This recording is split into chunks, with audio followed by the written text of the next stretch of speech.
Përshëndetje, regjia, jemi live, regjia në kushet vështira. Përshëndetje miq, jam këtu nga sheshi para kryeministrisë, pasi më kanë dekoruar ditën e sotme duke më proceduar penalisht segmentet e zeza në policinë e shtetit, se për policinë e shtetit e dini ju që e kam këtu, mund zëmër, po ka dhe aty, sidomos i pangopur Edi Rama ka futur segmente të zeza në policinë e shtetit gjatë këtyre viteve, dhe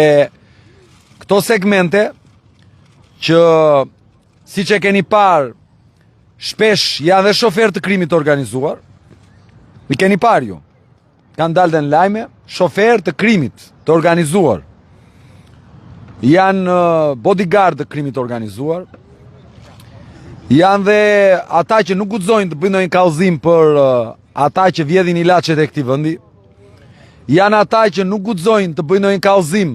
nuk ja u mban të bëjnë ndonjë kallëzim për drejtorët e OSHE-s që i lën kabinat elektrike të tensionit të lartë dhe të mesëm pa dyer, dhe aty u mbasin jetën çdo vit 10 njerëz.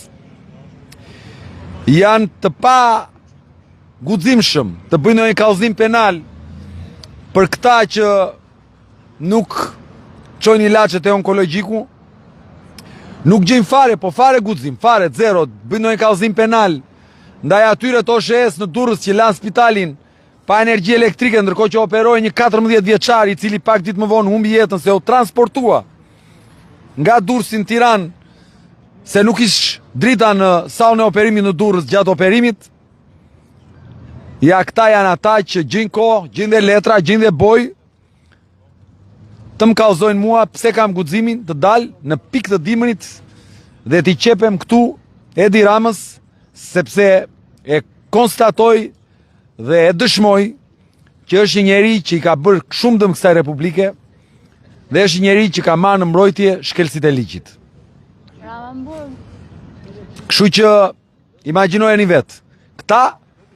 janë shqetësuar shumë që kam dalë të protestoj dhe mendojnë që trëme mu, unë strëme fare,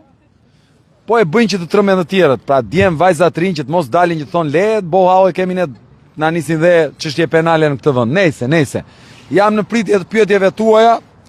Do kemi një bashkëbisedim rreth 20-25 minuta të shkurtër këtu nga sheshi. Më bëni çfarë pyetje doni, ndërkohë unë do u flas çfarë mendoj lidhje me regjimin tragjikomik të Edi Ramës. Se është tragjikomik. Po, është tragjik sepse me sjelljet e tyre komike na shkaktojnë ne shkatrimin e jetës